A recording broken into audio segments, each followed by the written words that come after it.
Hello दोस्तों, स्वागत है आप सबों का आपके अपने बिहार बोर्ड ज्ञान चैनल में। दोस्तों, इस वीडियो में हम लोग आज जो बीएड की एग्ज़ाम हुई थी उसके बारे में हम लोग चर्चा करने वाले हैं। इस एग्ज़ाम में दोस्तों जो क्वेश्चन था उस पर हम लोग आज बारी बारी से सारे ऑब्जेक्टिव को सॉल्व करके मैं आपको बता दूंगा, तो आप लोग भी अपने आंसर शीट को मिला लें। जो आपको एमआर शीट की जो डुप्लीकेट कॉपी, जो कार्बन कॉपी आपको पास है, वो उससे आप टैली कर लें कि आपने कितने क्वेश्चनों का सही जवाब दिया है। ये वीडियो जो है दोस्तों 3-4 पार्ट में अपलोड होगी। पहले पार्ट में मैं आपको सामान्य जानकारी दे रहा हूँ, दूसरे पार्ट में मैथ रीजनिंग के जो भी क्वेश्चन आएंगे उसे बताया जाएगा, थर्ड और फोर्थ पार्ट पे इंग्लिश और हिंदी के बारे में जानकारी होगी, और फिफ्थ पार्ट में जो बचा रह जाएगा उसके बारे में जानकारी दे दी जाएगी। तो दोस्तों अभी हम लोग बात करेंगे सबसे पहले जनरल अवेयरनेस के बारे में, यानी कि समान जानकारी। तो हमारे पास जो दोस्तों अभी जो क्वेश्चन का सेट है वो सी सेट है दोस्तों। हो सकता है आपको एग्ज़ाम में कोई और भी सेट मिला हो, तो उससे कोई फ़र्क नहीं पड़ता है दोस्तों। आपको सिंपली जो भी क्वेश्चन होंगे, जहाँ भी आगे पीछे करके नंबरिंग हो सकती है, आपको बस अपने क्वेश्चन को मैच करते जाना है। तो हमारा पहला क्वेश्चन है, इंटरनेट के संदर्भ में यूआरएल का पूर्ण रूप क्या है दोस्तों। तो यूआरएल का दोस्तों पूर्ण रूप होता है, यानी कि फुल फॉर्म जो है वो है दोस्तों यूनिफॉर्म रिसोर्स लोकेटर। तो आपका आंसर होगा डी दोस्तों। इसके अलावा दोस्तों बात करें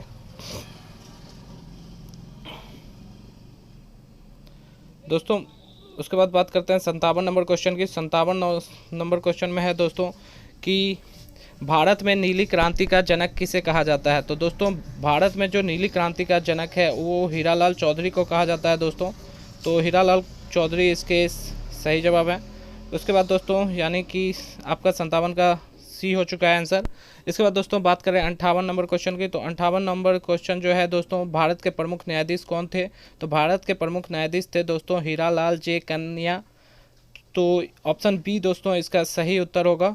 इसके बाद दोस्तों बात करें 59 नंबर क्वेश्चन की। तो 59 नंबर जो क्वेश्चन है दोस्तों हमारा, 59 नंबर क्वेश्चन पे दोस्तों यहाँ पर जो लिखा हुआ है, कोंकण नौसैनिक अभ्यास किन दो देशों के बीच आयोजित किया जाता है। तो कोंकण नौसैनिक अभ्यास जो है दोस्तों वो भारत और यूनाइटेड किंगडम के बीच में आयोजित किया जाता है। तो इसका आंसर होगा दोस्तों सी। इसके अलावा दोस्तों बात करें नीचे 60वां क्वेश्चन की ओर। तो 60वां क्वेश्चन जो है दोस्तों हमारा,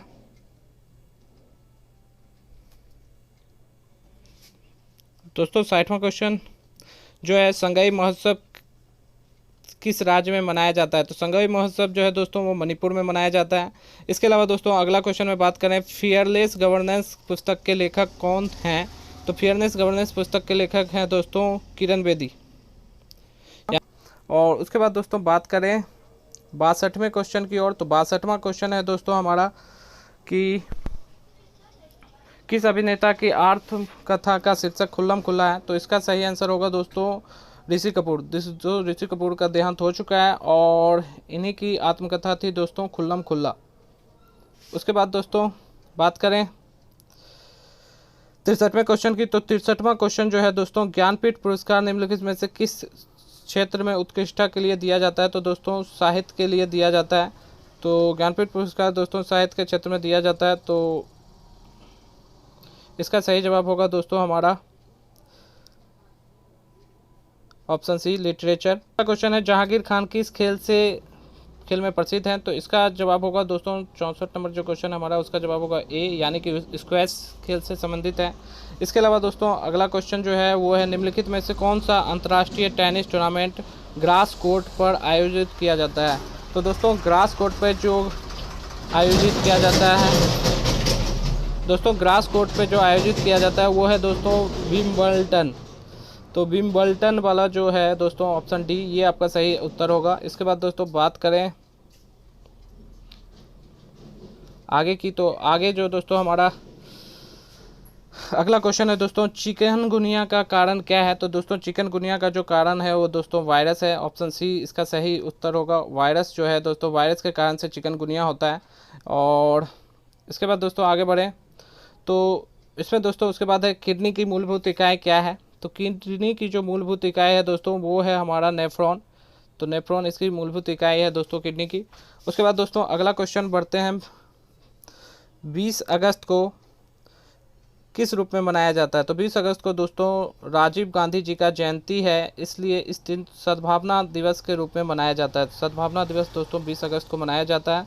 इसके अलावा दोस्तों अगला क्वेश्चन पे हम लोग बढ़ते हैं, 69 नंबर क्वेश्चन जो है हमारा, दक्षिण भारत में बोली जाने वाली साहित्यिक भाषाओं में सबसे पुरानी भाषा कौन सी है? तो दक्षिण भाषा में बोली जाने वाली सबसे पुरानी भाषा जो है दोस्तों वो है तमिल लैंग्वेज।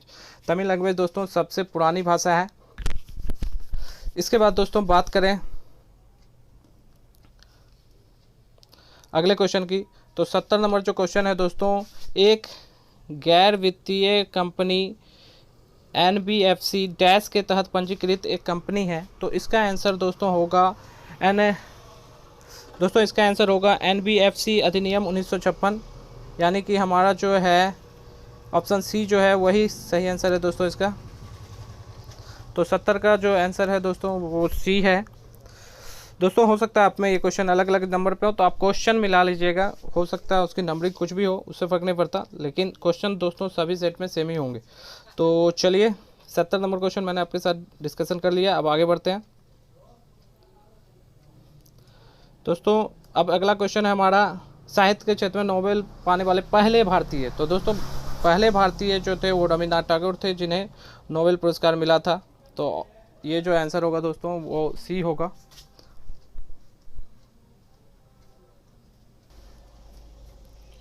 दोस्तों उसके बाद अगला क्वेश्चन है हमारा, किस संस्थान ने तंबाकू जहर हमारे ग्रह शीर्षक ने रिपोर्ट जारी की? तो दोस्तों इसका होगा वर्ल्ड हेल्थ ऑर्गेनाइजेशन, यानी कि विश्व व्यापार संगठन, यानी कि बी नंबर ऑप्शन इसका होगा दोस्तों। उसके बाद दोस्तों अगला है, निम्नलिखित में से कौन बिहार के राज्यपाल हैं? तो दोस्तों बिहार के राज्यपाल हैं फागू चौहान। तो फागू चौहान यानी कि 72 का हो जाएगा बी। इसके बाद दोस्तों बात करें, व्यवस्था विश्लेषण उपागम किसने प्रतिपादित किया? तो दोस्तों इसका जवाब है ऑप्शन ए डेविड ईस्टन ने प्रतिपादित किया है दोस्तों। उसके बाद दोस्तों अगले क्वेश्चन पे बढ़ते हैं हम लोग, उत्तर वैदिक काल में कौन से देवता को सबसे प्रमुख स्थान मिल गया? तो दोस्तों ऋग वैदिक काल में सबसे प्रमुख देवता में इंद्र का नाम आता था, अग्नि का नाम आता था, लेकिन उसके बाद दोस्तों ये जो ऑप्शन है यहाँ उत्तर वैदिक काल का है, तो उत्तर वैदिक काल के हिसाब से इसका जो आंसर है दोस्तों वो प्रजापति होगा दोस्तों। प्रजापति को उत्तर वैदिक काल में प्रमुख स्थान मिल गया था। इसके बाद दोस्तों आगे बढ़े 76 नंबर क्वेश्चन की ओर। तो 76 नंबर क्वेश्चन में दोस्तों हम लोग बात करेंगे, 76 नंबर क्वेश्चन है हमारा दोस्तों, निम्नलिखित को कालानुक्रम में सजाएं। तो दोस्तों यहाँ पर आपने अगर डीपली हिस्ट्री की क्लास ली होगी तो आपको ये सारी घटनाएं मालूम होगी, पहले कौन सा चीज़ हुआ तो उसके बाद। तो दोस्तों इसमें सबसे पहले जो 1917 में हुई थी रूस की क्रांति हुई थी। 1979 के टाइम में अफ़गानिस्तान पर सोवियत आक्रमण हुआ था, तो ये 1979 की घटना है, यानी कि पहला नंबर पे आएगा हमारा चौथा, उसके बाद आएगा पहला। उसके बाद दोस्तों बर्लिन की दीवार गिरी थी और लास्ट में दोस्तों हमारा विघटन हुआ था। तो ये इसके हिसाब से अगर हम चलें तो पहले नंबर पे चौथा आना चाहिए, तो चौथा इसमें है, और उसके बाद दोस्तों दूसरे नंबर पे ये, तो ये ऑप्शन डी जो है हमारा वो सही जवाब होगा दोस्तों।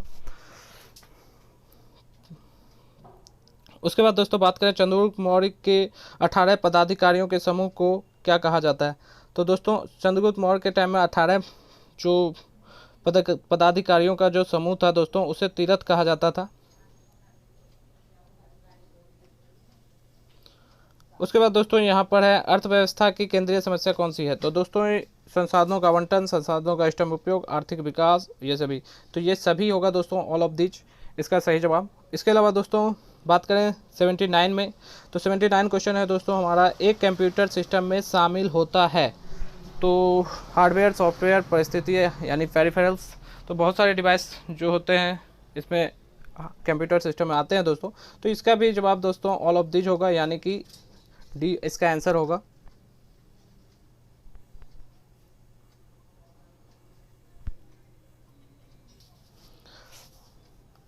इसके अलावा दोस्तों अब हमारा अगला 80 नंबर वाला क्वेश्चन है, कंप्यूटर में प्रयुक्त होने वाली सबसे प्रमुख आईसी चिप्स किससे बनी होती है? तो आईसी चिप्स दोस्तों जितने भी होती हैं वो ज़्यादातर सिलिकॉन की बनी होती है, तो इसका सही जवाब होगा ऑप्शन बी सिलिकॉन। इसके बाद दोस्तों अगला क्वेश्चन पे बात करें, कंप्यूटर की गति को किस में मापा जाता है? तो कंप्यूटर की गति को हर्ट्ज में मापा जाता है, और यहाँ पे गीगा हर्ट्ज करके ऑप्शन दिया गया है आपको, तो ऑप्शन सी होगा दोस्तों इसका सही जवाब। उसके बाद दोस्तों अगले क्वेश्चन पे बात करें, तो अगला क्वेश्चन है हमारा, कीट विज्ञान वह शाखा है जो अध्ययन करता है।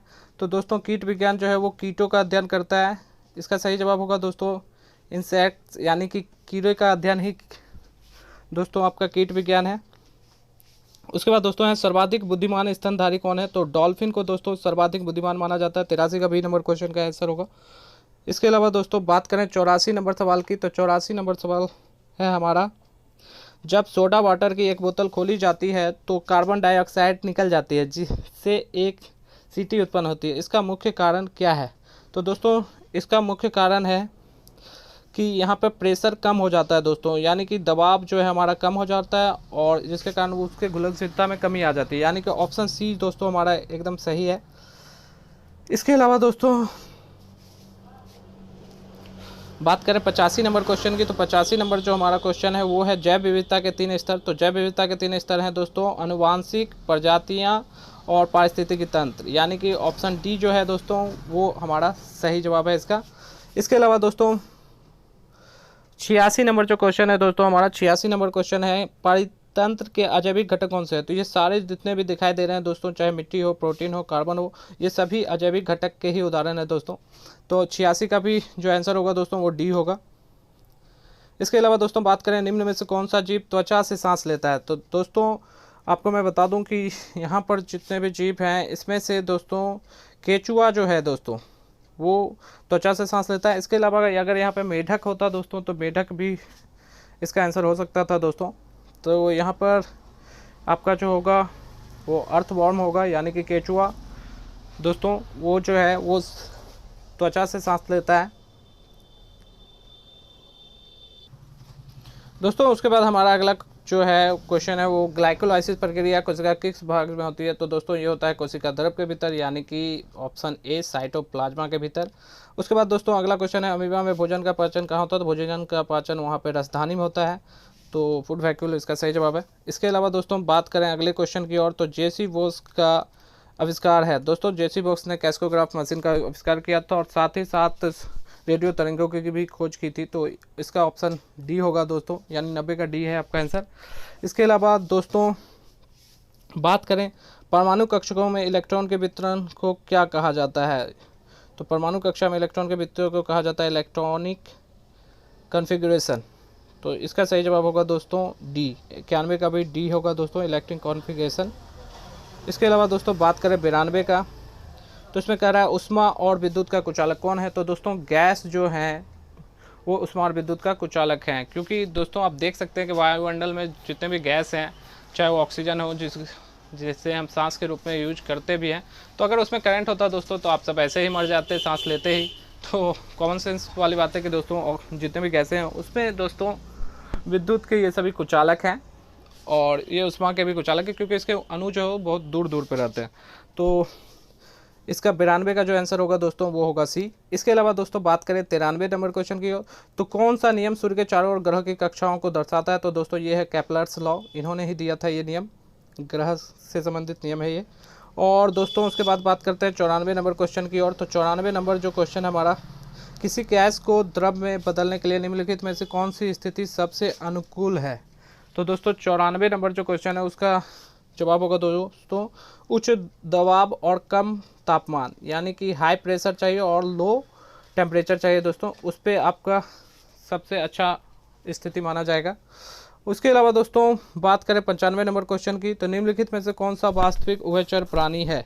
तो दोस्तों वास्तविक उभयचर प्राणी जो है, सॉरी दोस्तों इस क्वेश्चन में पढ़ने में गलती हो गई दोस्तों, लास्ट क्वेश्चन है हमारा, निम्नलिखित में से कौन सा वास्तविक उभयचर प्राणी नहीं है। अगर आपने भी अगर इसे पढ़ लिया होगा उभयचर प्राणी तो आप मेढक मार दीजिएगा, अधिकांश लोग मेढक ही मार दिए हैं, तो इसके कारण से क्वेश्चन गलत हो जाएगा दोस्तों। इसका जो सही जवाब है 95 नंबर क्वेश्चन का वो है दोस्तों कछुआ। कछुआ वास्तविक उभयचर प्राणी नहीं है, हालांकि इसे के पास ज़मीन पर भी कुछ देर समय बिताने की क्षमता है दोस्तों। तो इसका जो होगा वो टॉर्टोइज होगा, यानी कि 95 का ऑप्शन ए जो है कछुआ वही सही जवाब है। तो दोस्तों इस वीडियो में हमने जो है समान जानकारी के जितने भी क्वेश्चन थे 56 से लेके, चूँकि मेरे पास सी सेट है तो सी सेट में 56 से लेके 95 तक जो क्वेश्चन थे वो इसी के थे, तो इसमें आपको कोई दिक्कत नहीं होनी चाहिए। इन सारे क्वेश्चनों का मैंने एकदम आपको सही जवाब दे दिया है, जो कि 100% सही है। और आप अपने रिजल्ट को इसके हिसाब से आकलन कर सकते हैं। इसके बाद मैं नेक्स्ट वीडियो अभी जस्ट ही कुछ देर बाद अपलोड करूंगा मैथ और रीजनिंग के लिए। दोस्तों मैथ और रीजनिंग के भी जो भी इसमें क्वेश्चन आया उन सारों को भी एक लाइन से करवा दिया जाएगा। तो चैनल पर बने रहें और मिलते हैं अपने नेक्स्ट वीडियो में। तब तक के लिए जय हिंद।